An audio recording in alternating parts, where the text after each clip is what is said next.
Right, it's time for a bit of a late homebrew Wednesday, and probably a final one of the year. I was going to do one last week with a few updates and that, but kind of it's got a bit busy with the run up to Christmas and different things. I'm going to crack a beer open. I was going to do a homebrew. I've got a few from Hamilton Homebrew, a couple from Brewmaster Ben. I've got some of the Brewfen ones from Hamilton Homebrew that are at the back of the beer cupboard somewhere. I need to dig them out. So I think this weekend I might do quite a few homebrew reviews and get them up over some of the downtime over the festive period. But I thought I might crack open something a bit special. I'm not going to do a whole video for some of the beers that I've got just because of time constraints and that. But I've had this one in my cupboard for a long time now. It's probably been in there about 6 months, and I don't know, I've had some bad luck recently with some Belgium and different beers, kind of like to the point they're kind of exploding out the bottle. I don't know if it's yeasts and things like that. I did get to the bottom of why one of them erupted the other day, but that's a story for another time. I believe this is a French beer, I think. I can't read any of the back because it's all in French, I guess. But it's obviously, I think it's like re-fermented in the bottle and all that jazz. So we're gonna go. I've got a few glasses down here, anticipating a surge of beer rising.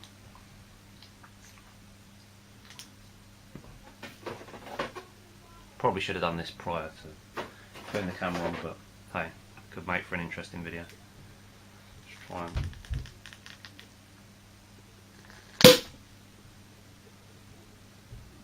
wow, that went with a pop.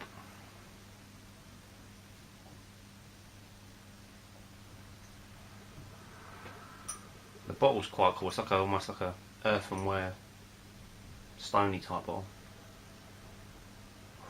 Lots of smoke coming off. Wow, the explosion out of that. It's weird. The inside of the bowl looks almost white. It's very getting quite a strange smell coming off. I couldn't even describe what it's like. But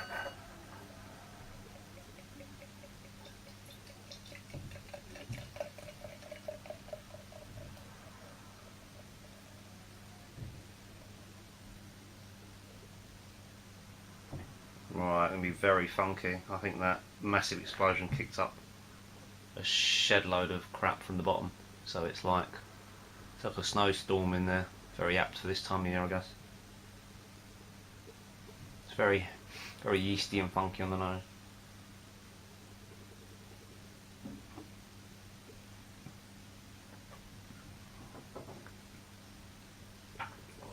That's good. 8.3%. So I thought I'd start it a little bit early in the night before.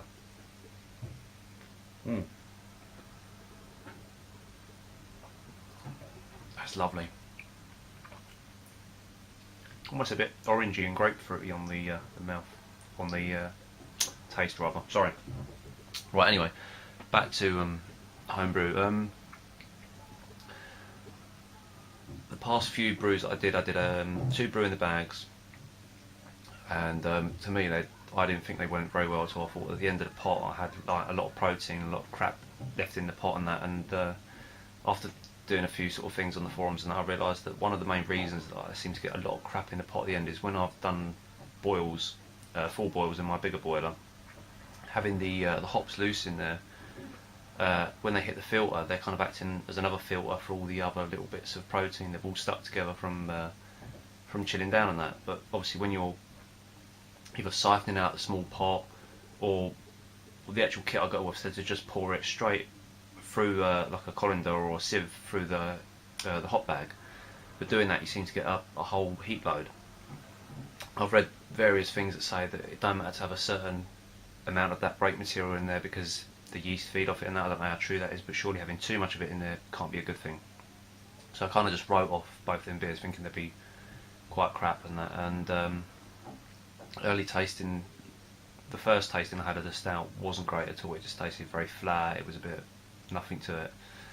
So I kind of just forgot about them for a bit. In the meantime, as you saw in my last video, I got another mash tun I got the bazooka filter for that, which I don't think worked too great for me. I've since changed it, I will show it in another video, to a flexible hose connector. You get that sometimes at the backs of sinks and bathtubs and things like that. Took out the inner sleeve, the pipe. You can use the actual end that goes on it, but it would have meant leaving a bit of the pipe in there. And as the water normally goes through that pipe and not on the exterior of that pipe, the pipe smelled very rubbery and horrible, and I thought if the mash is going to be in contact with that, I don't want to give it any kind of off flavour, so I stripped it out completely. Had a kind of like a spare kind of valve type nipply thing that I could just screw onto the inside of the mash tun and clamp down the other end just with a cable tie. So it's got a much finer mesh. It is quite a small one. I don't know if it will work and how well. Some people say they float in the mash, and you know, but if it stops me getting too much crap when I do the voil off thing, because that was really bugging me last week. I just, even with my full setup, I find it really hard to get like a decent kind of filter in, and I did get it to the point where the run-ins were clear. But I see some people on videos and that where they do like they do their voil off, they get their like couple of pints, whatever, and that first of all, and like they put that back in, recirculate it, done another jug, and then all of a sudden it's just running clear. And some of them are like opening their taps on full and it's all running out clear and all that lot. And I still have to have my tap on kind of really slow for it to come out on that. But I don't know, I thought the slower the better. But I see some people opening their taps fully and it's just all this clear water's coming out, and I'm just thinking, am I shit at this, or is my setup shit? And just kind of stressing out about it really kind of pissed me off that brew day, and it ended up being a long brew day, and it was a nightmare. And in the end I didn't take no gravity readings or anything like that, so the latest beer that I've got in my fermenter is I don't know, I know roughly what percentage it is, but I don't know if I hit the targets and whatnot. But it's going to be kind of a IPA stroke kind of hoppy smash beer, if you like, but we'll see, it might turn out good. But so that was the reason I changed my mash tun and whatnot. So lost my train of thought now. Yeah, so I thought that would be the better setup. The mash tun holds the heat a lot better than having just the grain bags in the stock pot. So anyway, that was really kind of stressed me out. I thought, it's still not working, and I've sorted enough setup and that's not worked.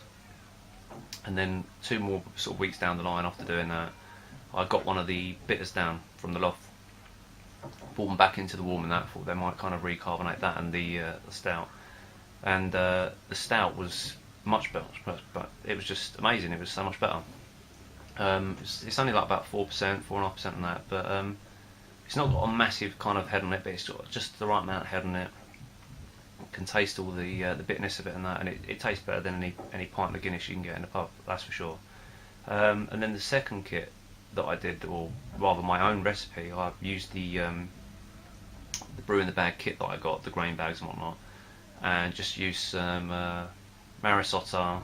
I think did I put any carapils in? I think I might have put some carapils in, maybe a little bit of crystal malt, just kind of done a basic kind of bitter recipe. I think I threw something else in, I can't remember exactly what, and I used some hops that I got given. I was told they were similar to a Goldings, and the beer was amazing. It was one of the best beers that I've brewed for a long time, or ever, possibly.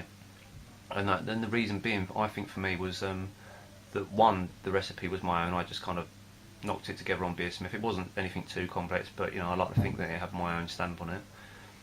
And it kind of also showed me that although I was worried about all the crap that was in the fermenting vessel, the crap that was in the boiler at the end, the brew in the bag beers had came out perfect, as good as the all grain beers that I'd done on a full setup, if not better. They were just amazing. The bitter is lovely. It's quite nice, and the hop's almost a little bit fruity for a Golden. It's got quite a nice taste to it. So I was really impressed, and I'm just a little bit upset that came out with even less, because I'm kind of struggling with the volumes, to get the right volumes at the moment on that setup, and that had slightly less than the stout.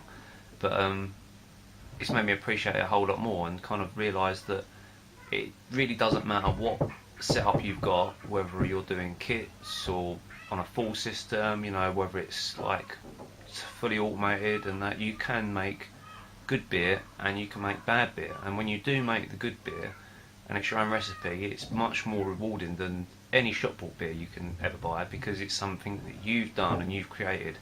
And I don't think you can ever get that from a beer you buy in the shop, because let's be honest, you can get bad beers from a shop, and you can get bad beers you make. But when you make a good beer and you've made it yourself, that's rewarding. That's the best part of this hobby, I think. So the bitters really won it over me, because I was getting to the point where I thought, God, even with this small setup, I'm kind of really struggling to create something that I enjoy, because even with some of the kits, I kind of enjoy it after, the first 2 pints and that, and it's okay, and then I kind of think, oh, bored of that one now, and I've got like another 30 bottles with the drink. But doing the smaller batches and then creating something like that made me think, wow, I've actually made something that's really, really nice. So I was thrilled with that.